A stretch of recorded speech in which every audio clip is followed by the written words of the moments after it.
Shalom Pak Bambang, saya mau izin bertanya. Benarkah tidak ada ajaran untuk merayakan Natal? Mohon pencerahannya. Dan aspek yang berikutnya yang terakhir adalah kebenaran dalam ajaran. Pada ayat yang pertama tadi kita sudah membaca ayat pertama dan kedua secara khusus. Kepada siapa Kristus mempercayakan itu? Apa yang telah engkau dengar daripadaku, dari Paulus, dari para rasul, di depan banyak saksi. Jadi iman Kristen itu bisa diuji, bisa diverifikasi, bisa di cross check secara sejarah, secara arkeologi, karena ada banyak saksinya. Bukan sekedar klaim pewahjuan yang datang sepihak dari seorang tokoh, tidak.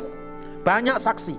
Percayakanlah itu, percayakanlah berita yang kamu dengar daripada rasul dan dari banyak saksi itu, percayakanlah kepada orang yang bisa dipercayai dalam mempertahankan kebenaran ajaran setelah dia berhasil membuktikan kesetiaan perilakunya yang benar kepada Tuhan dan juga cakap untuk mengajar orang lain. Lalu Paulus memberikan sekelumit contoh pada ayat 8. Ingatlah ini. Apa yang diingat? Yesus Kristus yang telah bangkit dari antara orang mati. 1. Yang telah dilahirkan sebagai keturunan Daud. 2. Itulah yang kuberitakan dalam Injilku. Jadi Injil yang diberitakan Paulus itu adalah Injil kebangkitan Kristus dan Injil kelahiran Kristus. Jadi tidak mungkin kita mengenal Yesus yang mati, yang bangkit dari antara orang mati, jikalau kita tidak melihat realitas kelahiran Yesus. Maka inilah pesan Natal sekaligus pesan Paskah. Yaitu apa? Dia yang bangkit dari antara orang mati, itu bukti kemenangannya, itulah Paskahnya yang jaya. Tapi dia juga yang lahir dari keturunan Daud. Jadi Yesus yang pernah ada, berkarya, bahkan akhirnya mati untuk kita, itu benar-benar firman yang menjadi daging. Karena itu kelahirannya bisa dilacak, bisa dicatat dalam sejarah, ada banyak saksi. Nah saudara-saudara, ini penting saya sampaikan, karena ini kebetulan menjelang Natal. Sebentar lagi pasti di dunia medsos, hei Natal kelahiran Dewa Matahari, Yesus tidak lahir di musim dingin, pasti begitu kan?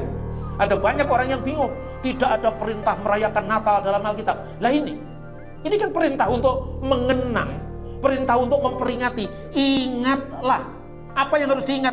Yesus yang bangkit dari antara orang mati. Apalagi yang perlu diingat? Yesus yang lahir dari keturunan Daud.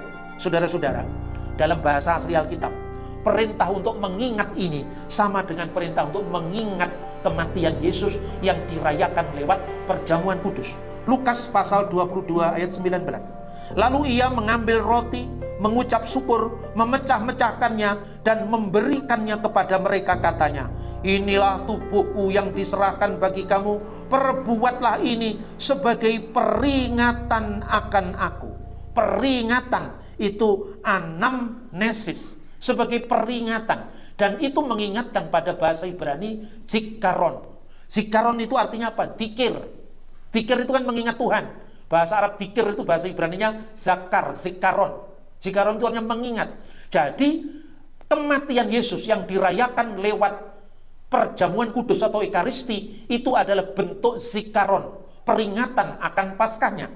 Kemudian 2 Timotius juga menggunakan kata-kata yang sama. Ingatlah, juga berakar dari kata zakar, zikir, mengingat. Apa yang harus diingat? Kebangkitannya dari antara orang mati dan kelahirannya dari keturunan Daud. Kenapa kelahirannya dari keturunan Daud? Karena Mesias akan lahir dari suku Yehuda. Kenapa ayat ini muncul? Ini yang menjadi masalah. Dan banyak orang mengatakan tidak ada perintah merayakan Natal dalam Alkitab lain. Ingatlah akan Yesus yang lahir dari keturunan Daud. Dan ini bentuk juga peringatan. Lalu saudara-saudara, dalam teks yang tadi saya baca, 1 Yohanes pasal 4 tadi, dikatakan siapakah roh antikristus itu? Siapakah roh Dajjal itu? Mereka yang menyangkal Yesus telah datang sebagai manusia. Rupanya pada masa Paulus sekitar tahun 60-an, kelompok gnostik itu sudah mulai muncul. Makanya Paulus mengutip dalam 2 Timotius pasal 3 tentang situasi manusia di akhir zaman. Lalu Paulus mengingatkan, itu bacaan-bacaan mungkin minggu depan ya, pasal 3 itu, tentang Yanes dan Yambres. Yaitu siapa? 2 ahli sihirnya Fir'aun. Menurut tradisi Yahudi itu, dua ahli sihirnya Firaun itu namanya Yanes dan Yambres. Itulah yang membuat sihir yang menyesatkan orang Israel. Berarti Paulus dalam 2 Timotius sedang berbicara tentang fenomena ajaran sesat.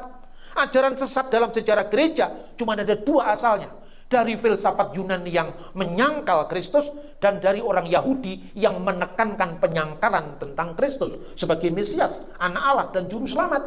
Hanya 2 ini. Dan ajaran gnostik itu yang pertama-tama merusak kekristenan. Sehingga Rasul Yohanes mengatakan, sekarang ini sudah banyak muncul antikristus, yaitu fenomena ajaran sesat.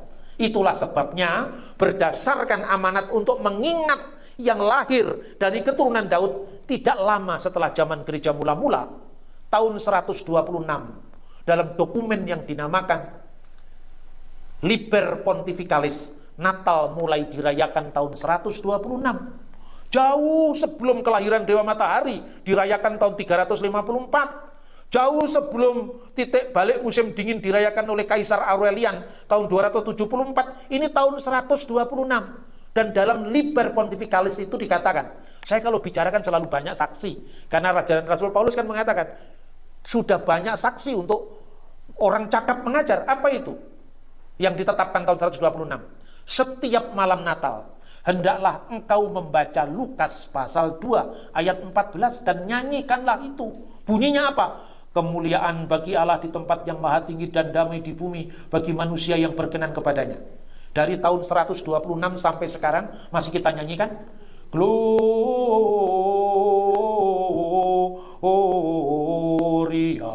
in excelsis Deo. Itu lagu. Oke Pak Bambang, penjelasan Anda sangat mencerahkan dan menguatkan iman kami. Terima kasih, Tuhan Yesus memberkati.